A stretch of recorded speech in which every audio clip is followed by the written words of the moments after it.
और चैलेंज के साथ मैं कहता हूं पूरी दुनिया में कोई कौम ऐसी ला करके मुझे बता दो जो अपने लीडर, अपने नेता या अपने गॉड के लिए, अपने भगवान के लिए ऐसी मोहब्बत करती हो। हरगिज नहीं ला सकोगे।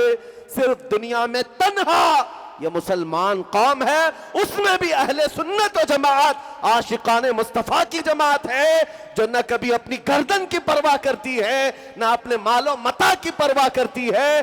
जब नामे मुस्तफा की बात आती है, न उन्हें दिन का पता होता है, न रात का पता होता है। वो बाहर निकल करके कहते हैं, जो जान मांगो तो जान दे दे, जो माल मांगो तो माल दे दे, मगर ये हमसे कभी ना होगा नबी का जाहो जलाल दे दे।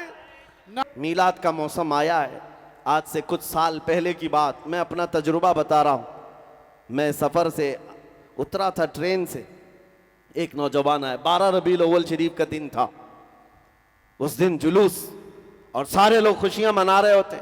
मैं सुबह सुबह फजर के वक्त सफ़र से उतरा। एक नौजवान मुझसे कहने लगा कि हज़रत, आज हुजूर की पैदाइश का दिन है, सारी दुनिया खुशियां मना रही, हम भी जुलूस करेंगे, ज़ोहर बाद असर बाद जो भी, लेकिन कुछ ऐसा अमल बताएं कि मैं वो आज करके हुजूर की रूह को खुश करना चाहता हूं। कोई ऐसा अमल बताएं। मैंने ऐसी चलते उस नौजवान से कहा कि देख, नबी करीम सल्लल्लाहु ताला अलैहि वसल्लम की एक पाकीज़ा आदत थी कि हुजूर बूढ़ों का और कमज़ोरों का बोझ खुद उठा लिया करते। और नबी करीम सल्लल्लाहु ताला अलैहि वसल्लम की यह आदत करीमा मशहूर थी, जब भी आप किसी कमजोर को या बूढ़े को देखते उसका सामान उठा लेते। ये हुजूर की अजीम सुन्नत है। वो नौजवान इतना सुनकर गया, मुझे पता नहीं था, बाद में उसने खबर दी। वो ट्रेन से उतरने वाले मुसाफिरों को देखता रहा। एक बूढ़ी औरत उतर रही थी 2 बड़ी थैलियां लेकर। ये गया, नौजवान कहा, अम्मा जी मुझे दे दो, मैं लेकर चलता हूं। वो बहस करने लगी, तू है कौन, मैं तुझे सामान क्यों दूं। वो जिद करने लगा, मैं आपकी मदद के लिए आया हूं। उस खातून ने कहा कि मियाँ, ना तू कुली लगता है, ना कोई हमाल लगता है, मेरे सामान लेकर भाग गया तो। उस खातून को इसने कन्विंस किया, समझाया कि बात हकीकत ये है कि आज मेरे नबी मोहम्मद रसूलुल्लाह ताला अलैहि वसल्लम की पैदाइश का दिन है, और उनकी आदत थी कि वो बूढ़े लोगों का बोझ उठाते। आज मैं आपके सामान का वजन उठाकर उनकी अदा पर अमल करके उनकी रूह को खुश करना चाहता हूं। खातून ने इतना सुना तो दोनों थैलियां दे दी, थमा दिया। नॉन मुस्लिम थी, मुसलमान खातून नहीं थी। इस नौजवान ने कहा, मैं उसके सामान उठाकर लाया। थोड़ी दूर के बाद उसको टैक्सी में बिठा दिया और वो चली गई। नंबर शेयर कर लिया था। मेरे अजीजों, ये दिन में कभी ऐसे आने वाले इत्तेफाकी वाक़यात हो सकते हैं, लेकिन तुम्हें अंदाज़ा भी नहीं कि ये इत्तेफाक कितना बड़ा इनकलाब भी होता है। 6 महीने गुजर गए। वो नौजवान कहता है, उस खातून का मुझे फ़ोन आया, कहती है, बेटा तू जानता है आज से 6 महीने पहले तूने मेरे शॉपर उठाए थे, थैलियां उठाई थी, और तूने बताया था तेरे प्रॉफेट मोहम्मद सल्लल्लाहु अलैहि वसल्लम का जन्मदिन है। उस दिन तुम उनकी आत्मा को, उनकी रूह को खुश करने के लिए काम कर रहे थे। कहा, हाँ अम्मा पहचानता हूं। कहा कि उस दिन मैं जो आई, उस दिन से लेकर आज तक तेरे नबी की सीरत ही पढ़ रही हूं। जितना पढ़ती जा रही हूं उनसे मोहब्बत होती जा रही है। मैंने कभी सोचा नहीं था, दुनिया में सुना तो बहुत था मोहम्मद सल्लल्लाहु अलैहि वसल्लम के बारे में, लेकिन पढ़ने का कभी इत्तेफाक नहीं हुआ, जानने का भी इत्तेफाक नहीं हुआ। एक दिन तूने मेरे शॉपर क्या उठा लिया, तूने मुझे मदीने के करीब कर दिया। आज मेरी रात गुजरती नहीं है जब तक तेरे नबी की सीरत नहीं पढ़ती। मुसलमान हुई नहीं हुई ये बात की बात, लेकिन मेरे अजीजों, तुम्हारा एक अखलाक दुनिया के लिए तर्जुमान बन जाता है मेरे नबी का। आप हल्के में ना लें। तुम्हारा चलना फिरना ये बताता है कि तुम किसके गुलाम हो। कभी तुम अगर मीलाद के जुलूस में डीजे बजाकर नाचते हो तो फिर ये अखलाक नहीं है। दुनिया इससे मुंह फेर लेती है, कतराती है और फिर भागने लगती है। क्या उस मोहम्मद अरबी के गुलाम ऐसे ही होते हैं तो फिर फर्क क्या है? वो जो नशा में नाचते हैं और इनमें फर्क क्या रह जाता है? इसीलिए मेरे अजीजों, ये मीलाद का मौसम आता है तो नाच कर थिरक करके अपने ख्वाहिशात को मुकम्मल करने के लिए नहीं आता।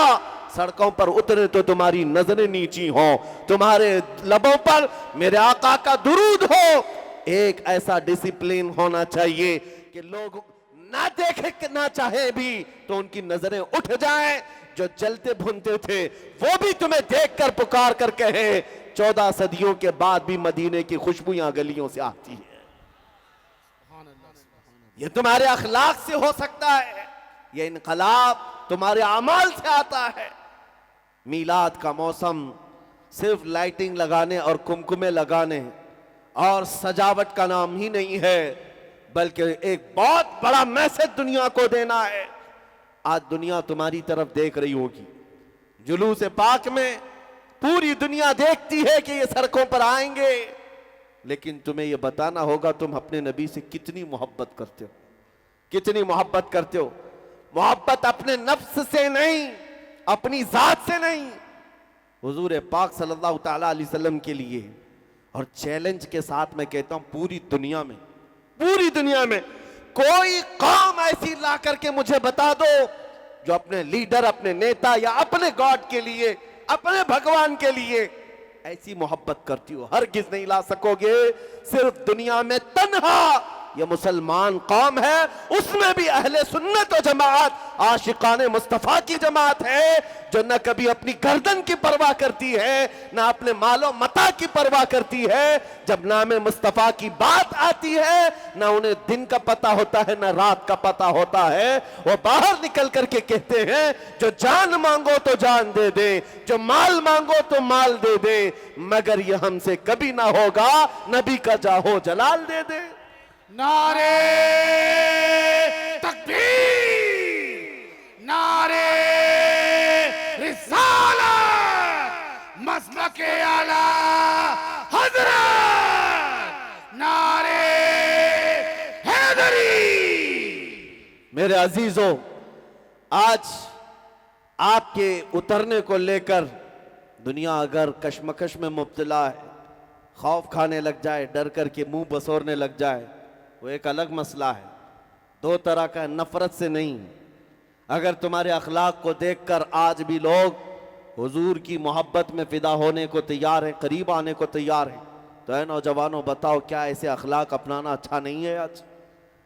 आज भी तुम अगर बॉलीवुड और हॉलीवुड के थिरकने वाले, मुजरा करने वाले उन गुंडों के पीछे भागना चाहते हो, जिनका अंजाम सिवाय जहन्नम के क्या है, जिन्होंने पूरी दुनिया को इस गलाजत के ढेर पर लाकर रख छोड़ा है, जहां अखलाक और हया नाम की कोई चीज नहीं रह गई, और हमारा नौजवान उनके पीछे भागता है, मैं इसका फैन, मैं उसका फैन। नहीं मेरे अजीजों, ऐ सुन्नियों, तुम इन दुनिया के कुत्तों के लिए नहीं पैदा किए गए। तुम्हारा और हमारा इस दुनिया में आने का मकसद एक ही है, जिंदगी ये नहीं किसी की किसी के लिए, जिंदगी है नबी की, नबी के लिए। ना समझ मरते हैं जिंदगी के लिए, जीना मरना है सब कुछ नबी के लिए। नारे तकबीर, लब्बैक लब्बैक लब्बैक या रसूल अल्लाह, लब्बैक लब्बैक लब्बैक रसूल अल्लाह, ताजदार खत्म नबूवत। तवज्जो मेरे अजीजों, खौफ और डर उस कौम के अंदर आता है जिसको ये एहसास होने लग जाए कि हम किसी चोर कौम से वाबस्ता हैं, या जो खुफिया तरीके से चोरी कर रही हो उसे खौफ में जीना चाहिए। जिस कौम को ये यकीन है कि मेरा दीन सच्चा, मेरा खुदा सच्चा, मेरा रसूल सच्चा, हमारा कुरान सच्चा, उसे डर और सहम कर जीने की जरूरत क्या है? ना ही तुम किसी चोर कौम से वाबस्ता हो, ना ही खुफिया चोरी करते हो। इसलिए मेरे अजीजों, अपने ईमान का सौदा ना करो, अल्लाह की मदद तुम्हारे साथ है। कुरान कहता है कान हक्कन अलैना नसरुल मुमिनीन, हमने अपने ऊपर लाजिम कर लिया। अल्लाह फरमा रहा है, अल्लाह फरमा रहा है, हमने अपने ऊपर लाजिम कर लिया है कि मदद करेंगे तो ईमान वालों की, और ईमान वाला कहते किसे हैं? ईमान वाला कौन है? ये मेरे रसूल से पूछो। मेरे आका फरमाते हैं, ला युमिनु अहदुकुम हत्ता अकूना अहब्बा इलैहि मिन वालिदिही व वलदिही वन्नासी अजमाइन।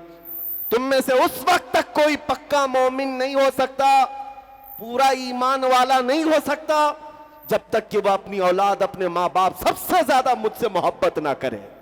ये हुजूर ने फरमाया, जब वैसा ईमान आ जाए तो वैसी मदद भी आएगी कि 313 निकलोगे तो 5000 फरिश्तों की जमात भी आ जाए। वैसा ईमान हो तो 400 की तादाद में निकलकर दरियाए दजला में घोड़े भी डाल दो तो अल्लाह रास्ते पैदा कर दे। वो ईमान हो अफ्रीका के जंगलों में बर्बर कौम के पास भी जाओ तो अल्लाह उनके दिलों को भी मौम करके तुम्हारी गुलामी में डाल देता है। वैसा ईमान हो तो फिर अपनी कश्तियां जलाकर स्पेन में परचम इस्लाम लहराओ, अल्लाह की मदद आती है। यहां हम पूछते हैं अल्लाह की मदद कब आएगी, अल्लाह की मदद कब आएगी? तुम बिस्तरों पर फजर में नमाज कज़ा करके सोते रहो और अल्लाह की मदद पूछोगे। तुम बाजारों में अपने मजदूरी और अपने कामों में इतना महवे अमल हो कि मुअज्जिन पुकारता पुकारता बूढ़ा हो गया, मस्जिदें वीरान हो गई, तुमसे मस्जिदों की सफ़ें भर ना सकी, और जब आफत आए तुम कहते हो अल्लाह की मदद कब आएगी? हमें तो दिन भर में सिर्फ 1 घंटे के लिए बुलाया गया था। 5 वक्त की नमाजें कुल जोड़ो तो 1 घंटे से ज्यादा का टाइम नहीं लगता। हम 24 घंटों में अल्लाह की बारगाह में 1 घंटा आने को तैयार नहीं थे, तो फिर किस मदद के इंतजार में रहते हैं? कौन से मदद की बात? और हुजूर के अखलाक तुम्हें क्यों बुरे लगते हैं? हुजूर की सुन्नतें तुम्हें क्यों बुरी लगती हैं? तुम हुजूर से प्यार करते हो तो बेखौफ होकर हुजूर की सुन्नतों पर जीना शुरू करो। दुनिया अगर चोटी रखने में शर्म नहीं करती तो तुम्हें हुजूर की दाढ़ी रखने में क्यों शर्म आए? लोगों को चूड़ियां पहनने और बालियां पहनने में शर्म नहीं आती, तुम्हें टोपी और अमामा पहनने में क्यों शर्म आए? अजीजा ने गिरामी वकार, नबी करीम सल्लल्लाहु ताला अलैहि वसल्लम के अखलाक को अगर तुम जिंदा ना करोगे तो फिर क्या कीड़े मकोड़ों से उम्मीद रखते हो कि वो तुम्हारी मदद करेंगे? बात सिर्फ इतनी है कि तुम समझ नहीं पा रहे हैं, जिनके हम गुलाम हैं उनकी गुलामी पूरी करेंगे, जिनका हम नाम लेते हैं उनकी जिंदगी को दिलो जान से अपनाएं, फिर देखें तुम्हारी बात में और तुम्हारे काम में बराबरी हो, अल्लाह की मदद जरूर आएगी, अल्लाह की मदद जरूर आएगी। एक बात मैं आपसे पूछता हूं पूरे मजमे से, आप जब ये नारा लगाया जाए इस्लाम जिंदाबाद कहते हैं कि नहीं कहते? आप कहते हैं ना इस्लाम, इस्लाम, इस्लाम, सबका यकीन है ना? तो इस्लाम जिंदाबाद जब आप दिल से कहते हैं तो मुझे ये बताओ, ये इस्लाम तुम्हें अपने घरों में क्यों नहीं पसंद है? तुम्हारी बीवियों पर भी इस्लाम पसंद करो, तुम्हारी बेटियों पर भी इस्लाम पसंद करो, तुम्हारे बेटों पर भी इस्लाम पसंद करो। तुम्हारी शादियों में इस्लाम कहां है? इस्लाम सिर्फ सड़कों पर आकर जिंदाबाद कहने के लिए नहीं, अपने घरों में भी इस्लाम को पसंद करो। तुम्हारे चेहरों पर भी इस्लाम नजर आए, तुम्हारे घर की औरतों पर भी इस्लाम नजर आए, तब फिर तुम्हारी बात बहुत पते की होगी। जिस दिन तुम कहोगे इस्लाम जिंदाबाद तो फख्र होगा, कर होगा।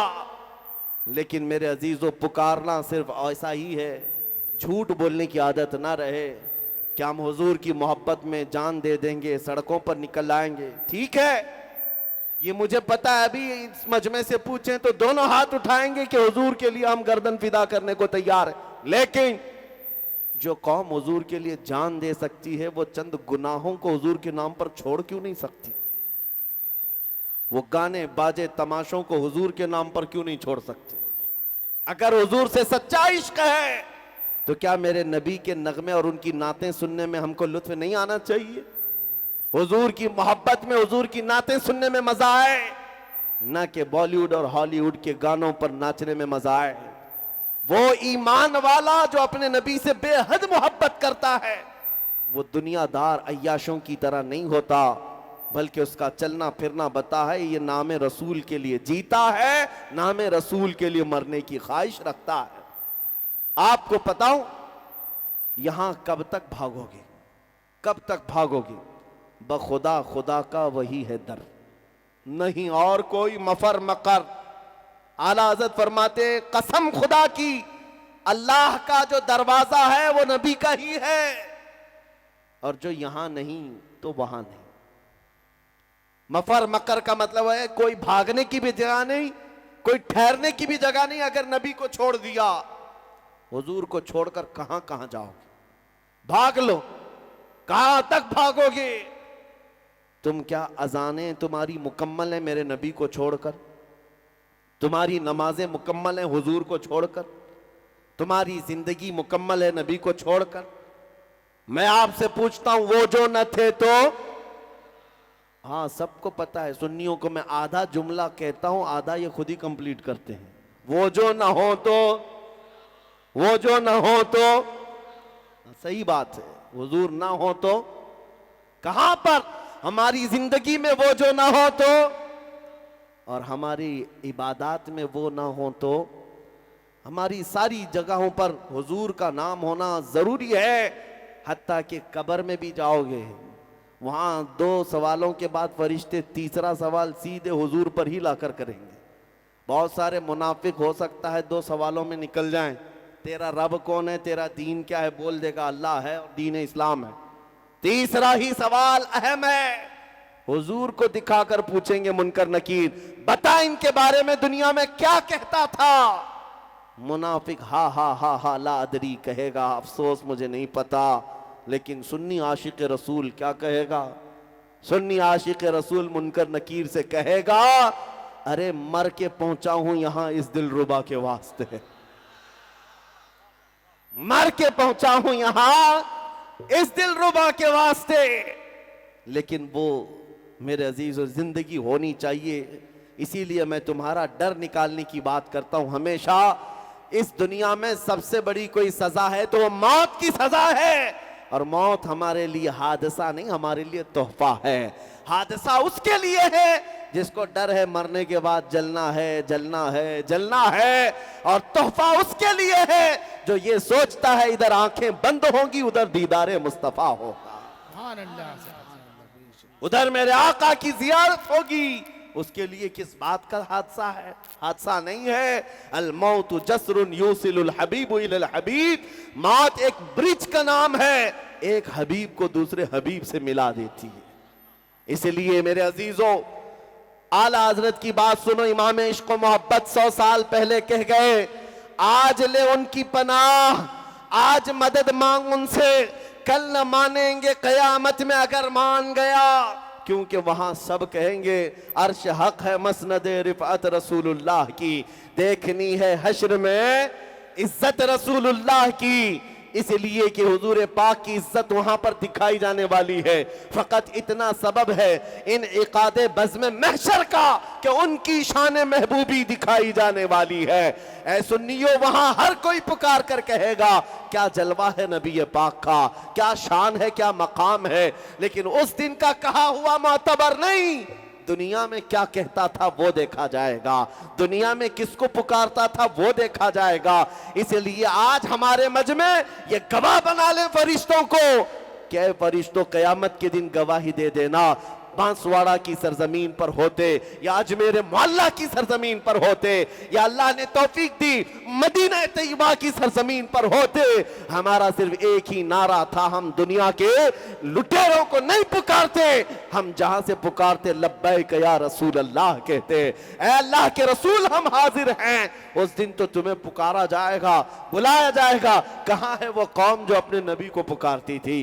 कहां है वो कौम जो अपने रसूल को पुकारती थी? क्योंकि कुरान कहता है अपने अपने इमामों के साथ लोगों को पुकारा जाएगा, और कयामत के दिन हर इंसान उसी के साथ उठाया जाएगा जिसके साथ दुनिया में वो मोहब्बत करता था, जिससे वो ज्यादा मोहब्बत करता था। कुर्बान जाओ, अगर तुम्हारे दिलों में धड़कन नबी के नाम की है, कसम रब्बे जुल जलाल की, कल मौला हश्र में उठाएगा तो सामने रसूलुल्लाह की जात होगी, सिद्दीक अकबर की जात होगी, हैदर कर्रार की जात होगी, उमर और उस्मान रिदवानुल्लाह अलैहिम अजमाइन की जात होगी। क्योंकि दुनिया में हम उनसे प्यार करते थे, उनकी बहुत मोहब्बत रखते थे, और उनको मुबारक है हो जो आज उनकी जूतियां चाटने में, उनकी धोतियां उठाने में अपनी उम्रों की एक लंबी जिंदगियां खत्म कर चुके हैं। उनको लगता है इधर चक्कर काटने से कुछ मिल जाता है। बेचारे 40-40 साल किसी पार्टी की खिदमत करते रह गए, बूढ़े हो गए। जब बूढ़े हो गए तो पार्टी की आला कमान ने, हाई कमान ने कहा रिटायर्ड हो गए, साइड में बैठो, दूसरों का नंबर आ गया, दूसरों को बुलाया जाता है। ये दुनिया का दस्तूर है। ये जैसे ही बूढ़ा हो जाएगा उसे साइड लगा दिया जाता है। लेकिन एक बात गौर से सुनना है सुन्नियों, मेरे नबी के गुलामों में जो जितना बूढ़ा होता है उतनी इज्जत बढ़ती चली जाती है। उलमा को क्या कभी बूढ़ा होने की वजह से देखा साइड लगा दिया गया? नहीं, जो जितना बूढ़ा होता है उसे और ऊंचा उठा दिया जाता है। क्यों? मोहम्मद के गुलामों में बुढ़ापा आ नहीं सकता। यहां पर इज्जत पुरानी नहीं होती, वो वहां है। इसीलिए मैं आपको बार बार कहता हूं, मां रहरा मुतहरा की उस आवाज को सुनो जिसने ये नारा लगाया था, किसी की जय विजय क्यों पुकारे, क्या गरज हमको, हमें काफी है सैयद अपना नारा या रसूल अल्लाह, हमें काफी है सैयद अपना नारा। बस